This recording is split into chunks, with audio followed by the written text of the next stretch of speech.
The rumor turned out to be true. Samsung Taiwan has just announced the arrival of a new all-white color variant of the flagship Galaxy Note 9. Officially dubbed the first Snow White, the new white Galaxy Note 9 variant is the sixth color variant joining the blue, black, purple, silver, and copper shades, though not all colors are available everywhere.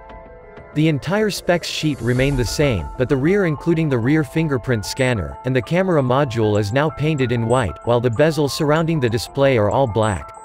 What is more, the first Snow White Galaxy Note 9 gets a matching all-white S Pen.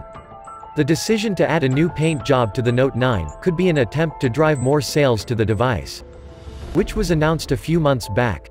While the first Snow White Galaxy Note 9 looks enticing, the device appears to have only launched in Taiwan at the moment, so there is no official confirmation whether or not the device will be offered in more countries outside of Taiwan.